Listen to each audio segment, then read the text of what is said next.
Hello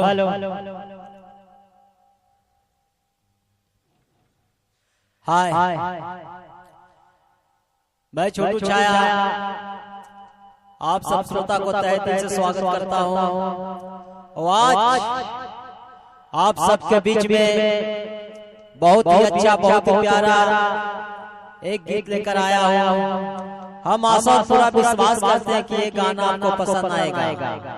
तो आइए इस गाना को सुनते हैं और मनोरंजन करते हैं। सबसे पहले आलाप लेते हैं, उसके बाद गाना सुनेंगे।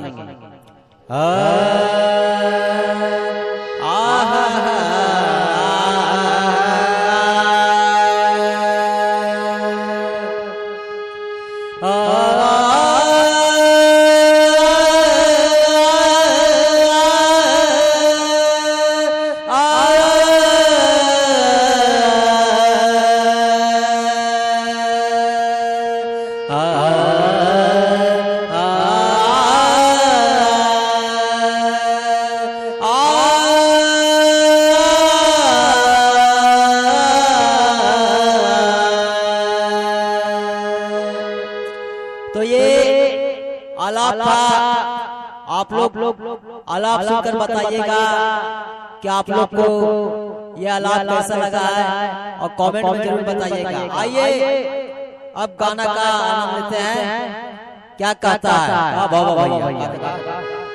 मैं हरि के कई समर्पण, मैं हरि के कई समर्पण, भाई अपने आप के काहे लोग भूल जाता, काहे लोग भूल जाता, बूढ़ी माई बाप के काहे लोग भूल जाता, बूढ़ी माई बाप के काहे लोग भूल जाता।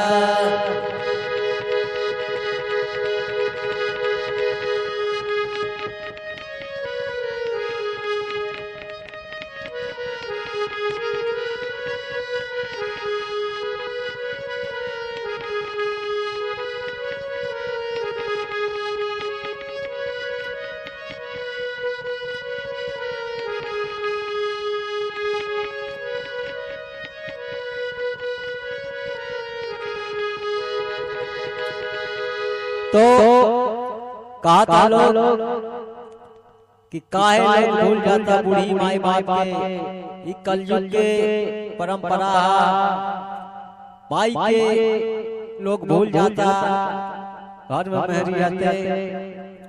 यही पर आज गाना बनावल गइल बा और आप सब सुनी और प्यार भी दुलार भी गाना के। अगर आप हमारे चैनल पर नया है तो प्लीज मेरे चैनल को सब्सक्राइब कीजिए, वीडियो को लाइक कीजिए और ज्यादा से ज्यादा शेयर कीजिए, मुझे सपोर्ट कीजिए। आगे क्या कहता है? अंगूरी धाके चले सिखावे दुनिया दिखावता, मिलते में हरिये के पल में माई से फुआ घुमावता।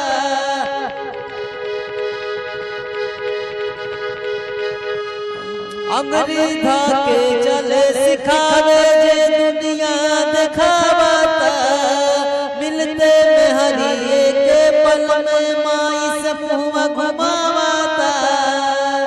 सुनिए के रह जाता, सुनिए के रह जाता, कर जवा हो बाप के काहे लोग भूल जाता, बूढ़ी माई बाप के काहे लोग भूल जाता, बूढ़ी माई बाप के काहे लोग भूल जाता।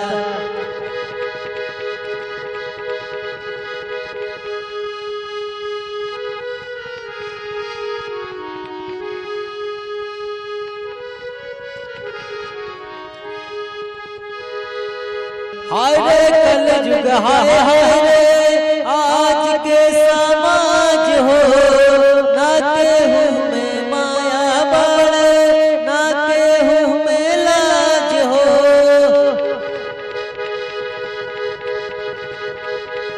हाय रे कलयुग, हाय हाय रे आज के समाज हो,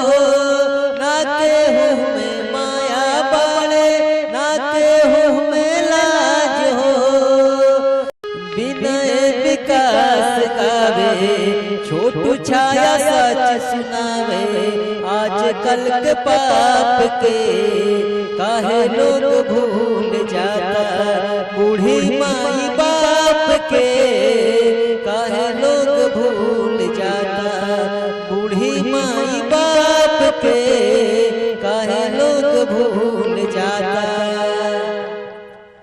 अगर ये गाना आपको अच्छा लगा है तो प्लीज मेरे चैनल को सब्सक्राइब कीजिए, वीडियो को लाइक कीजिए, ज्यादा से ज्यादा शेयर कीजिए, सपोर्ट कीजिए।